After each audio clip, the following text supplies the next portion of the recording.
Yeah.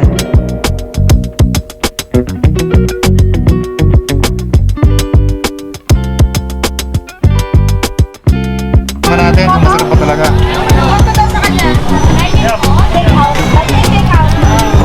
Ako mainit.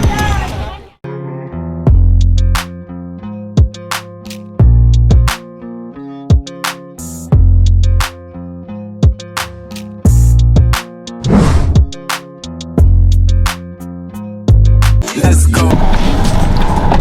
Yo, what's up mga kwentuhan? Yo guys, pupunta tayo sa San Mateo Night Market dito sa bayan ng, of course, siyempre bayan ng San Mateo, Isabela.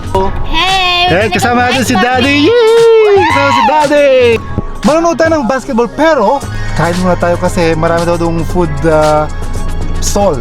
Kasi nga food night market. So tara, hanapin natin ang masasarap na pagkain, mga tugtog at mga lugaw. Let's go San Mateo!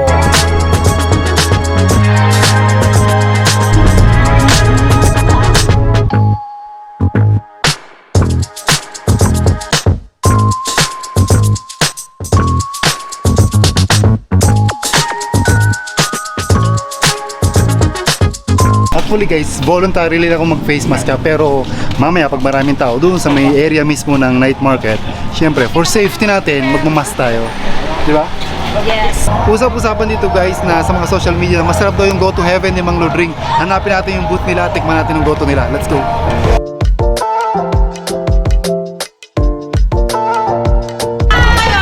Ayan guys, yung Go to Heaven ni Mang Lord Ring yung sinasabi. Balita ko po, masarap daw yung goto ninyo. Ay, opo, masarap na masarap po. Kakaiba po ang goto namin, sir. Tatapat sa Quiapo. Magkano ba yung goto nyo? Isang titikman lang na. Special po ba yon? Kasing special po ba ng mga nagluluto? Ay, opo, Ayan, masarap po yan, sir. Kasya kayo sa kaldero nila. Kasyang-kasya tao dyan. Ang Go to Heaven ni Mang Lord Ring dito sa San Mateo, Isabela. Tikman natin kung papasaba sa panlasa natin. Order po kami ng 5 orders. 5 orders.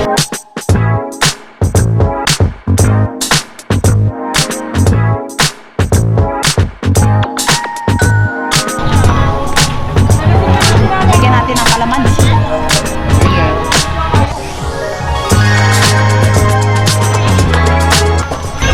Isang kanilang ano? Chili oil. Chili oil. Siyempre kalamansi. Bigyan natin ng konting pimenta. So yun guys, the moment of truth. Tikman natin kung masarap pa talaga. Ako mainit. Sarap. So yun, tapos na po tayo kumain ng goto sa Go to Heaven and nakapag-interview na rin tayo, panoorin sa isang channel, Kwentuhan with Ice Gasco. Doon yung pong papanood kung magkano ang kinikita at magkano yung tinutubo at magkano ang benta sa isang gabi. Panoorin nyo po sa kabilang channel, Kwentuhan with Ice Gasco. But for now, take out muna kami ng goto. Ano masasabi mo? Sarap yung goto. Teka.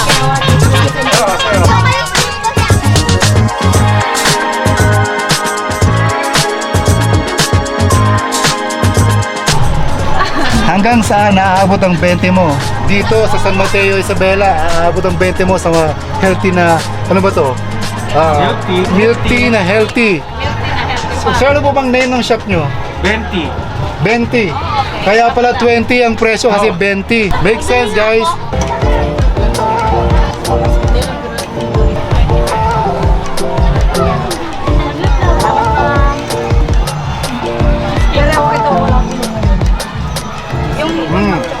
Milk tea blueberry flavor, 20 pesos lang. Panoorin niyo po yung interview sa may-ari ng stall na to, ng food truck na to. Ipapanood niyo po sa kabilang channel sa Kwentuhan with Ice Gasco.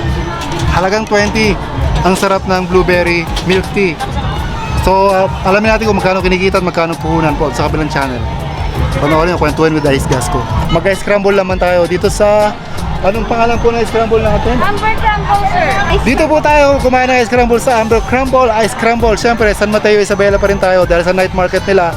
Makakakain ka talaga masarap na pagkain. At siyempre, kung mauhaw ka, punta kayo sa Amber Crumble Ice Scramble. Pampalamig, di ba? Kasi mainit yung gabi, kailangan mo magpalamig.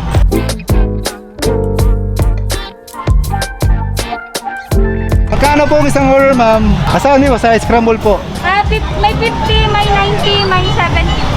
Meron pong 35. May 35, may 50, may 75 at may 90. Yes, sir. Kuya. Hello guys. It's been a long time since I ate ice scramble, and this is my first time ever tasting blueberry flavor. Bawa dyan kuya, blueberry. Wow! Ito, sarap. Tastes like candy.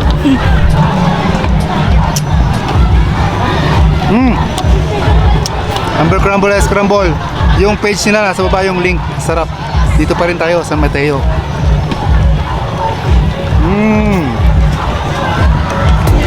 So,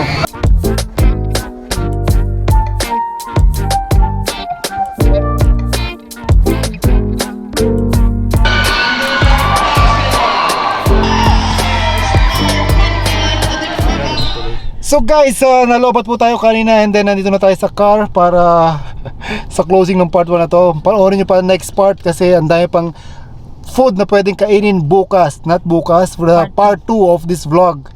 Night market ng San Mateo, ang daming makakain, ang daming mabibili. Hindi pa namin napuntahan yung mga, what do you call that? Mga RTW. So para siyang Taiwan at saka Thailand, mayroon silang mga night market, merong food, kamix ng mga fashion wear or RTW. So watch the part 2. Babalik kami for the part 2. Kakainin namin ng maraming pagkain bukas. Let's go!